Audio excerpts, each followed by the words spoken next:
Yo, what's poppin', people? Your boy Snacks is back in the building with another banger. And y'all know how we do. Before we get started, we do one thing over here. We celebrate you, the viewer, for taking the time out watching this video. But while you're here, make sure you hit the like button, hit the subscribe button, share if you like. But don't forget to leave your comments in the comment section because we got us a bomb banger for the day. I told y'all I was bringing this back. I told y'all it was going to happen, and you didn't listen to me.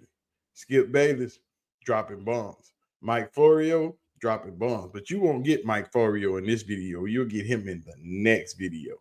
But Skip Bayless gave Tom Brady hell for telling them lies. I told y'all Brady was lying. But let's get into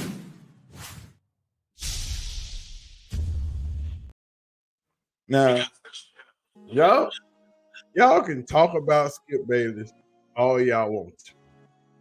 You can call Skip Bayless all the lies, call him all the haters you want to. But one thing Skip has been is a freaking sellout when it comes to Tom Brady. But he's also a fan of Shedeur Sanders. But don't forget, Tom Brady owns a small piece of the Las Vegas Raiders. And Tom Brady came out and said that had nothing to do with him when it came to drafting Shedeur. When Shedeur got drafted for the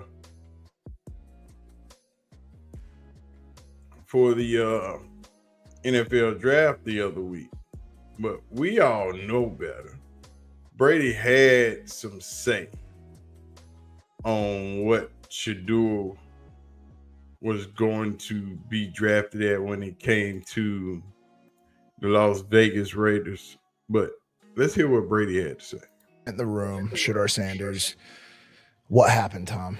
Why did he go so late in the draft? I mean, it's a good question. I wasn't a part of any evaluation process or Skip Bayless says that. Otherwise. No. Well, everyone's got that's the problem with media is everyone can just say whatever the fuck they want. I actually texted Shedeur because I know him very well. And I said, dude, like whatever happens, wherever you go, like that's your first day. Day 2 matters more than the draft. I was 199. Yeah. So who could speak on it better than me? Like what that really means. Yeah. Use it as motivation. You're going to get your chances. Go take advantage of it. Now, we're not so sure about that. Like I said from the jump, Tom Brady, we don't know about that one, bro. But we gonna what Skip said the first time. This is the Skip Bayless Show, brought to you by FanDuel, America's #1 sports book. Shedeur. I have never seen anything in my almost 50 years of covering the National Football League like what the National Football League just did to Shedeur Sanders. Again, I first guessed all of this. I said before last college football season that Shedeur should go #1 overall, 1-2, or with Travis Hunter 2-1, depending on whether the team drafting first needed a quarterback. And obviously, Tennessee needs a quarterback. Tennessee made, I'm going to say it one last time, a monumental mistake taking Cam Ward over Shedeur Sanders. I'm dug in. I won't flinch on that one.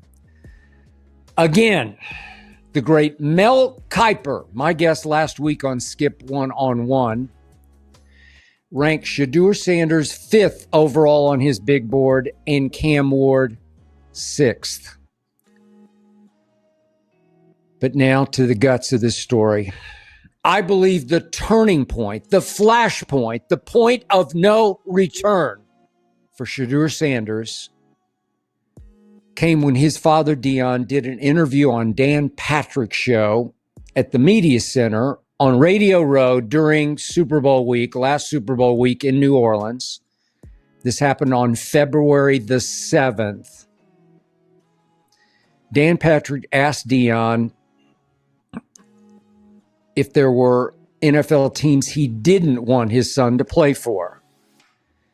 And Deion answered, and I quote, "There's a lot of teams I preferred he didn't play for." That's like saying, aren't there teams you don't want to watch? And yeah, that was all true. But then you heard what Brady said about the media. Skip Bayless, let him have it. Give it to him, Skip. Tom Brady has called me out. I guess he's called me a liar. So I'm about to call BS on Tom Brady because, Tom, you know and I know everything I said about you and Shedeur Sanders is obviously exactly right. I said on the Skip Bayless show, and I tweeted several times,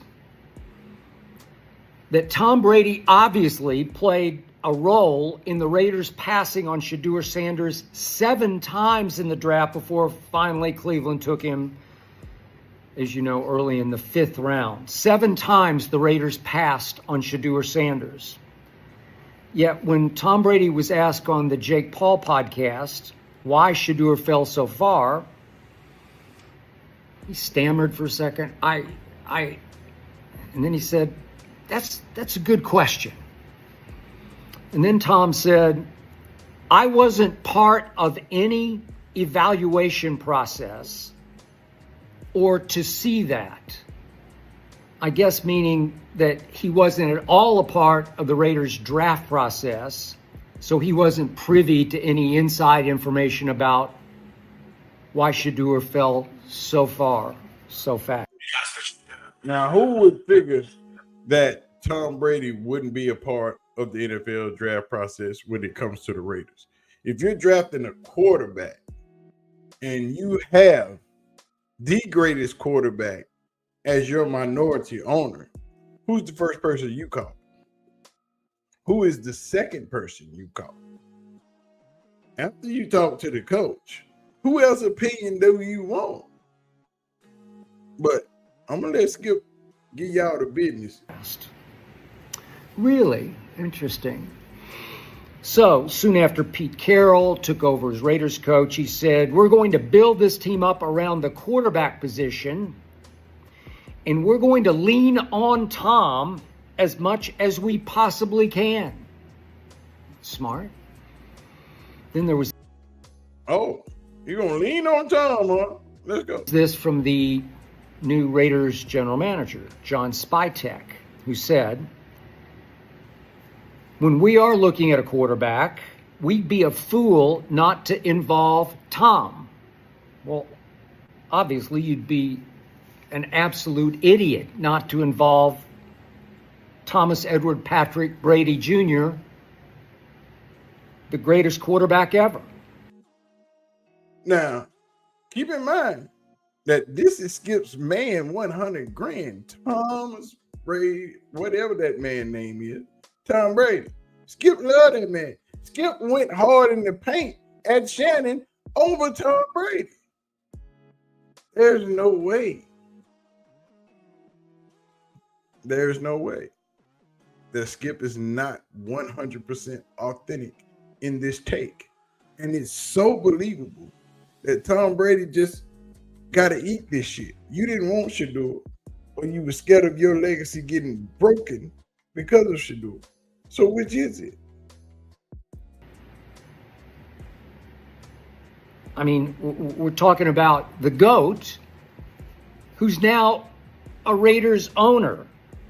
And not only that, but Tom is close friends with Mark Davis, the majority owner of the Raiders. And he's also very good friends with John Spytek because they played briefly together at Michigan, and then Spytek was an executive at Tampa who actually helped get Tom to Tampa, where he obviously, after he got kicked out the back door in New England, went straight to Tampa in the pandemic year and took a 7-9 team to a Super Bowl championship. Spytek was a part of that. And See all that correlation? See all that relationship? See all of that. And you telling me Tom Brady ain't had no say in the draft? But you drafted a quarterback in the 6th round from NDSU. NDSU. Come on, dog. yes, so he wasn't privy to any inside information about why Shedeur fell so far, so fast. Really interesting. So soon after Pete Carroll took over as Raiders coach, he said, "We're going to build this team up around the quarterback position." The majority owner of the Raiders. And he's also very good friends with John Spytek because they played briefly together at Michigan, and then Spytek was an executive at Tampa who actually helped get Tom to Tampa, where he obviously, after he got kicked out the back door in New England, went straight to Tampa in the pandemic year and took a 7-9 team to a Super Bowl championship. Spytek was a part of that. And most important to this question is that Shedeur Sanders became the most debatable player by far in this draft. I've been doing this, covering the NFL for almost 50 years. I think he was the most debatable lightning rod player in the history of the National Football League draft. I said he was the best quarterback from the start before the college football season started. Mel Kiper ranked Shedeur 5th overall, 1 slot ahead of Cam Ward. And then a whole lot of people out there didn't like Shedeur. I'll get to that in just a moment. But I considered it a strength of Shedeur's that since he was in high school, it may go back before that. You'd know this better than I would, Tom. Tom Brady mentored and coached Shedeur Sanders all the way up through high school and into college and through college. Mentored and coached. Nobody out there outside of Shedeur's family knows his game and his nature, his tangibles and his intangibles better than Tom Brady. Correct. So we still trying to get to the point where how Tom had nothing to do with this draft. Skip Bayless called bullshit. I call bullshit. And you drafted a quarterback in the 6th round from NDSU that you liked, that Tom Brady liked, that Tom Brady was high on. But you had something to do with that draft pick, but you ain't have nothing to do with none of the other draft picks. And they ain't asked you nothing about Shedeur. You ain't have nothing to do about nothing. But all of a sudden, you had an influence on the other quarterback that they picked. Come on. So we're to believe that nobody in the Raiders organization at any point in time before the draft said, "Hey, Tom, what's your opinion of Shedeur?" And by the way, the Raiders did need a quarterback desperately badly before they went out and acquired Geno Smith. But my point is, at no point, neither Pete Carroll, nor John Spytek, nor Mark Davis said, "Hey, Tom, give us your take on Shedeur. Stop it, Tom. Quit lying to us, Tom. Quit dodging the truth, Tom." Yeah, Tom, stop bullshit. We know you lying. We know you had something to do with that. And you did not big up Shedeur. We don't know if you were scared of it or what the problem was. But yeah, that's on you, dog. I'm just gonna say it. I'm calling bullshit on you because that's utter bullshit. The Raiders would be fools if they didn't ask you your opinion of Shedeur. And obviously, as I'm about to detail, you said no to Shedeur because they did pass him 7 straight times with 3 picks in the 3rd round and 2 in the 4th round. They just passed and passed and passed. I don't know exactly what you didn't like about Shedeur, but you obviously vetoed Shedeur. I don't know if you don't like his intangibles, the way a lot of people around the NFL thought he was just too brash and too arrogant and too spoiled and privileged and entitled and blah, blah, blah, blah. I've heard it all. I'm still hearing it all. I'm getting it from all sides. I know it all, Tom, and I'm about to spit it all out. Oh, Skip about to drop it. Skip about to drop it on us. Spill the beans, Skip. You've heard it all, Tom.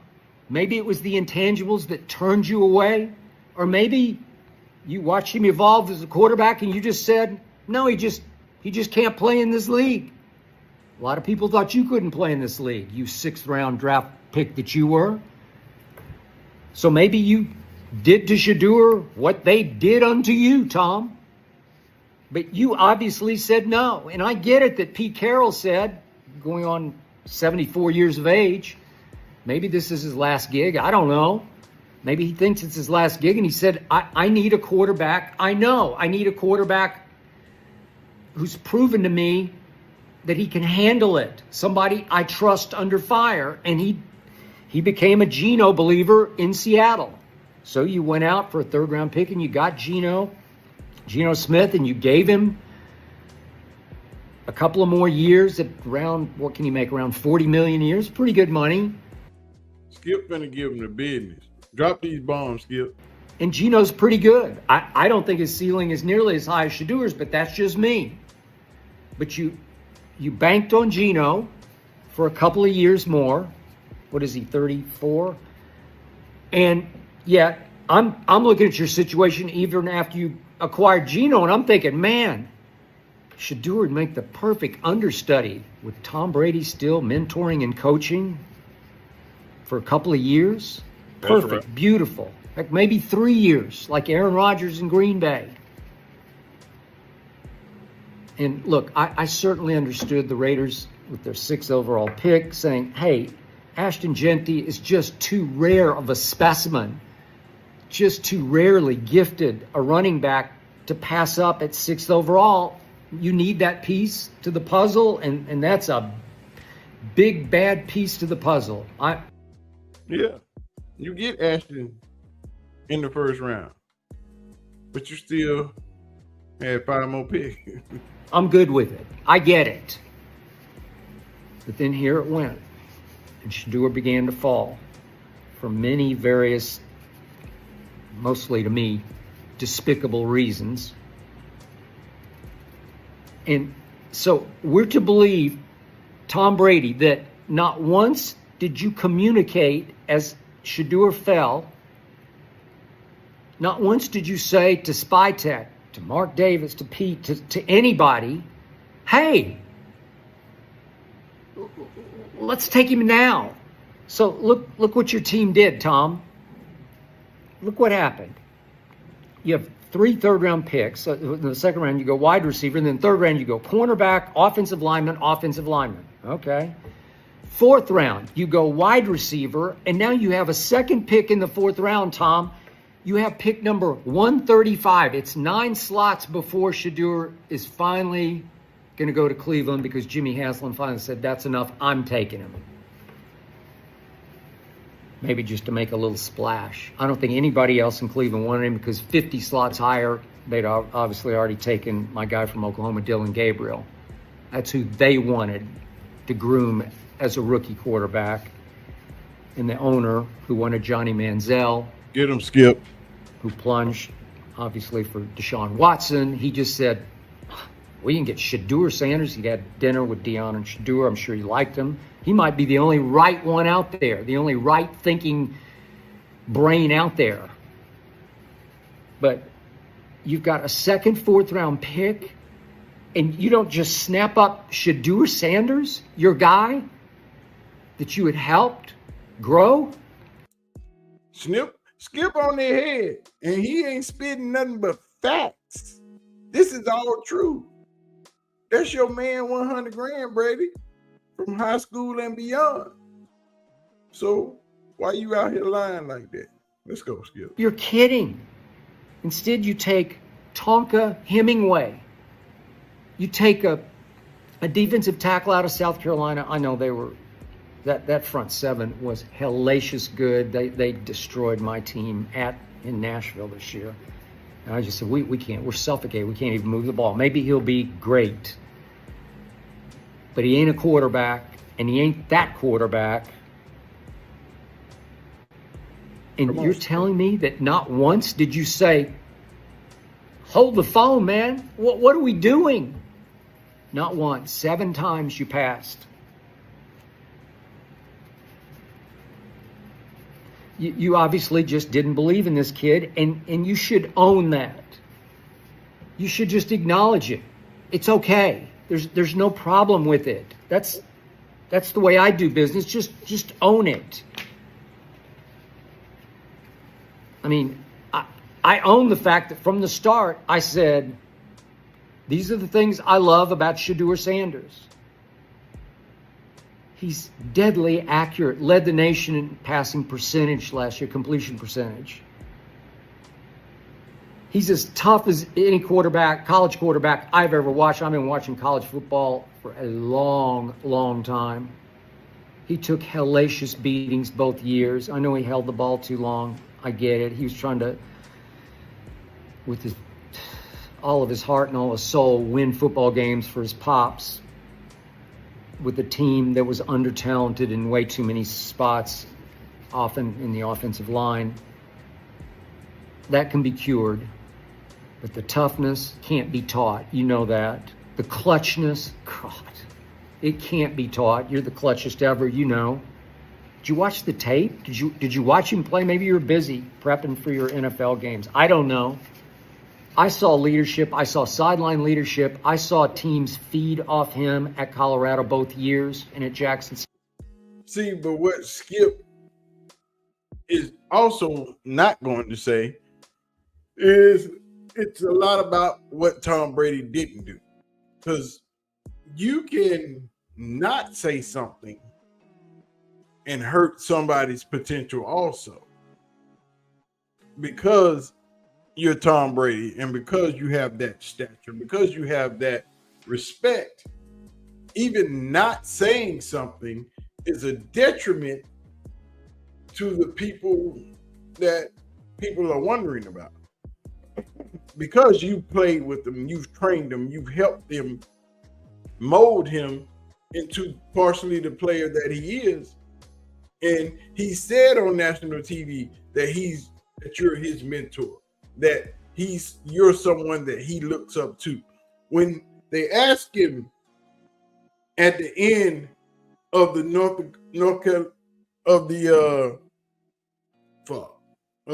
Colorado State game, how did you make that comeback? And he only said one thing: Brady mode.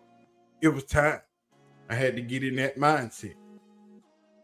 But not saying nothing is just as bad as saying a lot. State. People blast me. I've even had friends call, what's he ever won? Okay. Well, they got to the championship game at Jackson State, turned that program around. They just didn't have enough in Boulder yet. He'll build it. He's going to win a national championship there. But his father, to me, was a strength, not a weakness. I know the NFL condemned this whole situation because of the father, and the father's going to be too involved. I've heard it all. I have been bombarded, Tom, over the last 2 weeks from all sides. I'm getting it from inside and outside, from people I know, people I've known for years. I've heard it all. Too entitled. He is Shedeur. He's spoiled. He's pampered. He flaunts his jewelry. The exotic cars that he drove, Boulders, making what, $3 million. And that's a big part of the NFL too. They want you to need them, and Shedeur didn't need them. Shedeur came from privilege. He had money, and he was a superstar before the NFL could make him a star. And a lot of these coaches didn't understand it. But see, the New York Giants is what I don't understand about them. and they bought. They built a relationship with Shedeur. The New York Giants were with Shedeur more than any other team in the draft. I mean, a lot. They had been to campus a lot. They had sat and talked and did meetings and all of that a lot. That's why I'm telling you, they were scared of Coach Prime, and they wanted Shedeur to go undrafted. And it was a conspiracy for that to happen, because you don't miss on that type of talent for that long and that many draft picks if everybody is not in the same boat. If everybody doesn't have the same understanding. That's why I'm telling you, the Browns broke rank. And they said, fuck that. I'm going to get this money. A year, highest paid college athlete ever. They were the biggest draw in the history of college football. That's what they were. You want to talk about a TV draw from coast to coast? My God. The world woke up on Saturday to see what Deion and Shedeur were going to do in Travis, obviously. All I heard was, no, he's just as interested in his rap career. What was his song, Perfect Timing, and that he's doing this, trying to promote his rap song. Got a little traction in Colorado for a while. Promote his clothing line, that he's more interested in his clothing line. I heard it all than his football. But what I did heard you all really the stories. hear? I hate to even tell them, but I'm just going to hint at them because you've heard them all, Tom. I know you heard them all from the inside. You're privy to all this. There's a story about the Giants involving you, and it could be completely apocryphal, but here's the point. This is the story that got circulated around the NFL. This is another one of those inside stories that got passed around that doomed Shedeur to the 5th round. Yeah, Skip finna drop the knowledge that everybody on the NFL side only know. See, this ain't been talked about outside the circle. See, Skip finna do something that he really ain't supposed to do, but Skip is pissed because he know it was bullshit, and somebody got to pay. It was something about during the interview, they had a couple, but during one of the interviews, somebody with the Giants, I don't know if it was executive or coach, asked Shedeur about you, Shedeur's relationship with you, the mentoring, teaching, coaching, and somebody asked some question about, is Tom your role model? Do you try to model your life after Tom's? And Shedeur said something like, well, I don't want to model myself after his wife left him for a trainer.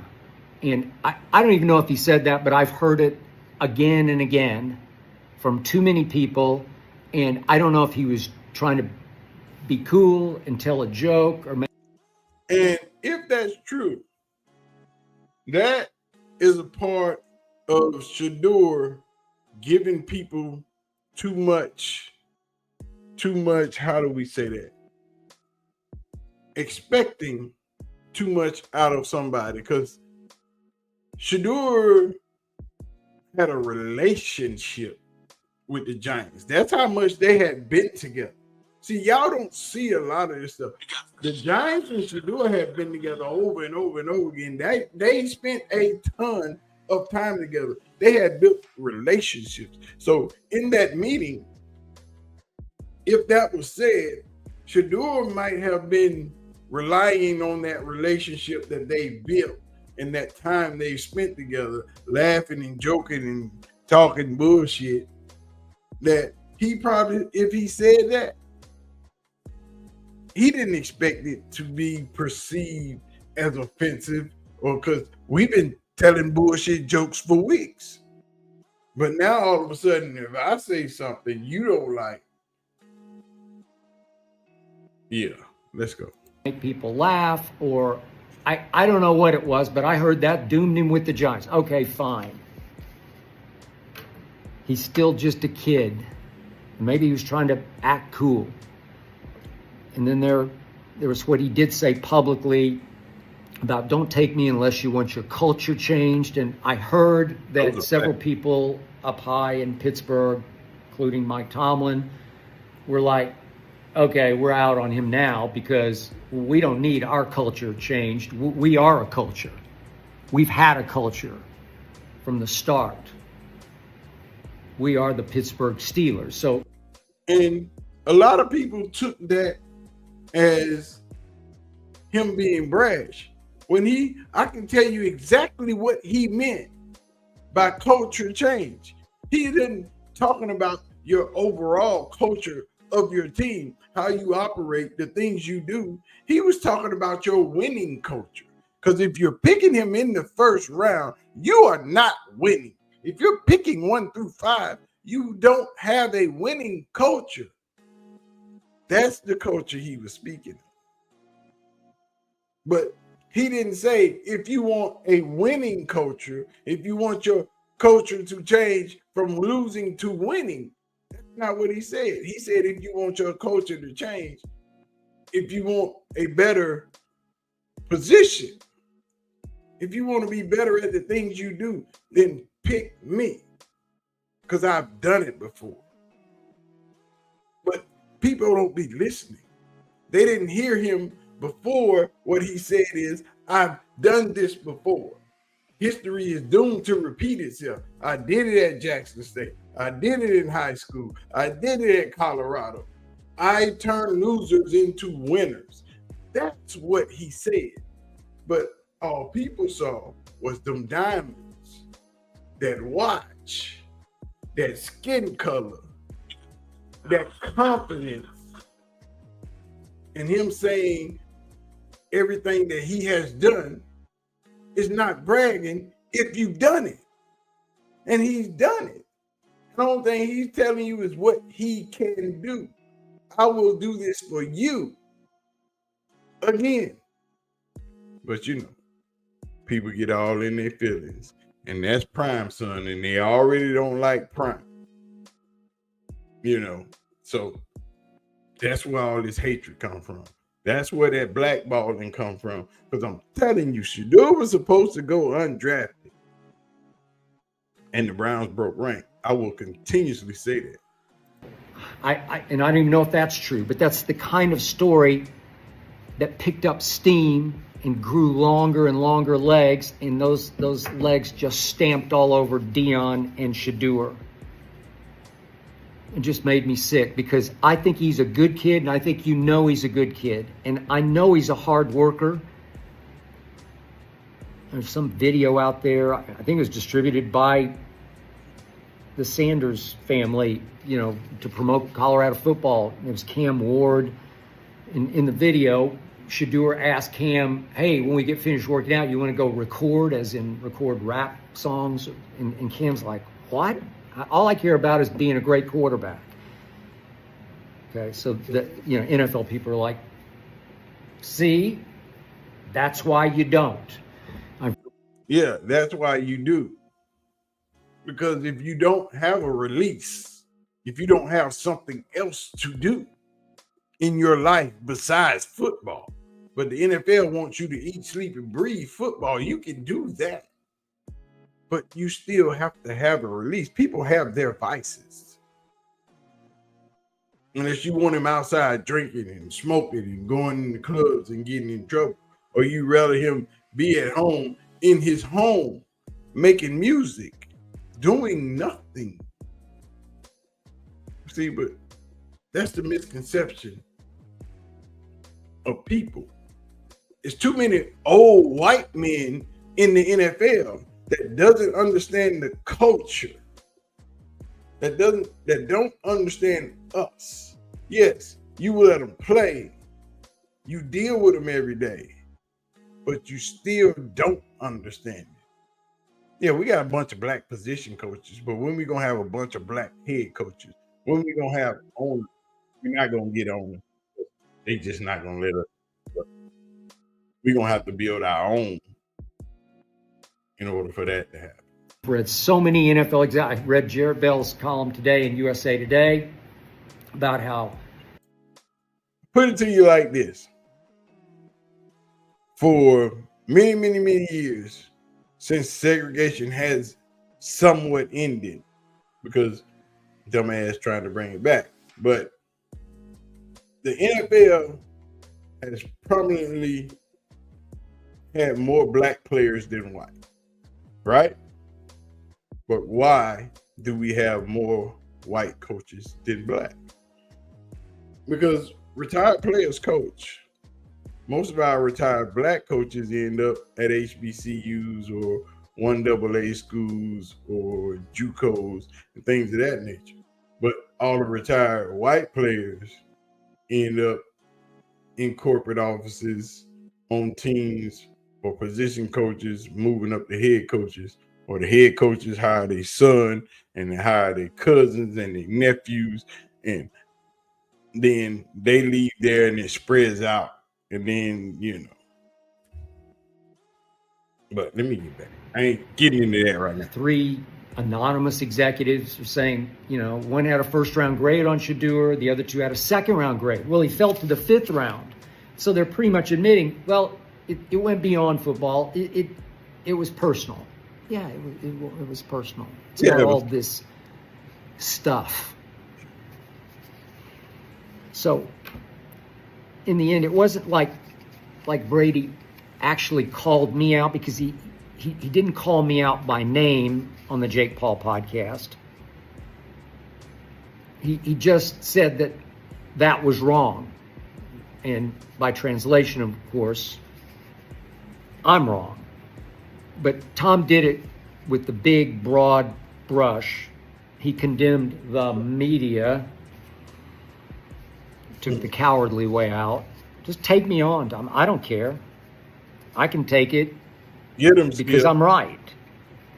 Tom said on the Jake Paul podcast, that's the problem with media, is everyone can just say whatever the fuck they want. See, if you say the F word, then it's like you really mean it. You're really passionate about it. You can say whatever the fuck you want and get away with it, said Tom to Jake Paul. Oh, shit. And he concluded, it used to be a lot of integrity in the media. Well, I've been in the media for that was my first year out of Vanderbilt. I started at the Miami Herald in 1974, so it's been a while. I'd like to say I've had a lot of integrity. I'd like to say that I work really hard at telling the truth and backing it up. That's what I do and what I've done for these however many years it's been. I did have Deion on my show. I do know Deion. I do keep in touch with people in that circle. Mm-hmm. And I'm just telling you that the league decided to teach Deion and in turn Shedeur a lesson. Wait a minute. No, you didn't say that, Skip. Don't you tell them folks business. Don't you tell their business, Skip. They're going to get mad at you. And it all started when Deion was on the Dan Patrick radio show, the radio TV show, obviously from Radio Row in New Orleans before the Super Bowl. And he made the statements about he might go Archie Manning on the top of the draft, navigate his son, orchestrate, tell some teams that, no, we're not interested in playing for you. We're going to go here. Just the way Archie Manning did for Eli, obviously. But what? As he navigated Eli from San Diego to the Giants. But what happened? And I kept hearing, just too brash, just too arrogant. Both, Father, it's like chip off the old block, that this is Neon Deion all over again. But what did they say? I'm telling you, this kid can play. What did they say, Skip? I've been doing this for a long time. He can play. Tell me. But now, Tom, of course, you're part of the NFL power structure. You're an owner as well as a broadcaster, and I worked at Fox for 8 years, and I didn't appreciate the fact that you bullied them, you bigfooted them. They'd given you what was it, $375 million for 10 years, and then all of a sudden you yank the magic carpet out from under them and say, well, I also want to be an owner, which means you'll be handicapped as a broadcaster because your access will be limited to teams because you're an owner. Okay, so let's work. You did that, and yet the last thing he said that I read was about the negative media. You said, actually, it probably hurts a lot of relationships, which is not the goal of broadcasting. So wait a second. Hurts a lot of relationships. I don't really understand that one. What? So are you asking me and all those other negative media voices to protect you so that you can stay close to Shedeur and to Deion? Obviously, you can kind of fake it with them and give them that phony smile and act like everything's hunky-dory. Skip Bayless is with all the shits, is what I'm saying. Skip be on one every now and then, but from time to time, Skip show up and show out, you know. And this time, Skip standing on business. He letting Tom know, when you full of shit, I know you full of shit, and we ain't gonna stand for that shit. When you did veto Shedeur to your team, 7 times they passed, and you can then say to Shedeur, I have no idea what happened. I don't get it, but hey, man, you got to stay the course. You got to do just what I did. You got to go to work. You got to get in the film room. You got to show them that they're wrong. This will be great for you. You can say all that to Shedeur and be that smiling assassin that you were. And by the way, I've said this from the start. There are always 2 Tom Bradys. Did I ever love the football killer Tom Brady? I called him Psycho Tom. He was the GOAT, clutchest ever. He was the GOAT. I've said it from the start. Tom, you were 80% of the reason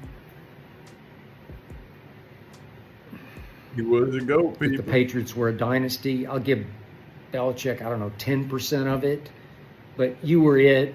And boy, did Psycho Tom ever come out publicly one time at the end of that Brady roast on Netflix when you roasted Belichick. I mean, you emasculated him, brought down the house and the curtain right on Belichick's head that night. Loved it. Wish we could get a little of that from Tom, the NFL broadcaster, but we can't because there's that alter ego. It's aw shucks, gee whiz, nice guy Tom, wants everybody to love him. It's the broadcaster who just nice guys us all to death with your cliches. As you see, Skip is not playing the radio with Tom Brady. Called him out on all this bullshit. We know how you feel, Tom. We know you had something to do with Shedeur being passed on. And Skip said there ain't no way in hell that you can tell me you didn't, because you did. There's no way they went through that draft process and didn't contact you. But you had something to do with that other quarterback that you drafted in the 6th round, but you had no input on drafting Shedeur. Damn near impossible to believe. You know what I'm saying? I don't know what it is, but people don't want to own their shit. And you got to own your shit, people. Just like these anonymous coaches and these anonymous scouts. People saying shit in the background. If you're going to say something that affects somebody's life, put your damn name on it. Don't be no punk. And these reporters, y'all got to stand on business too. If people ain't going to put their name on it, because the things they say affect people's lives, they affect people's livelihood and how they'll be able to eat and maneuver through life and things like that, make them put their name on it, or else it ain't real. But y'all just want a story. You just want the scoop. You want them clicks. You want them likes. You want that ad revenue. But make people stand on business. Make them put their name on that statement, because that statement affects somebody's livelihood. Stop all this cowardice. Stop all this, I need to protect myself because I don't want to be attacked by people on social media. Well, then don't say it. If you don't mean it, if you can't say it with your chest, then keep your mouth shut.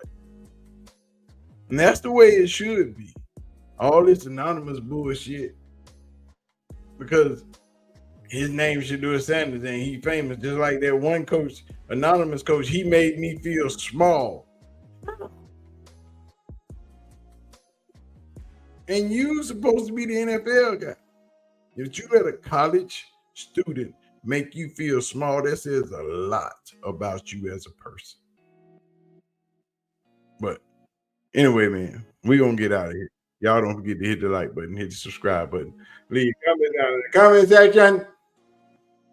Tell us what you think. Skip Bayless about that life.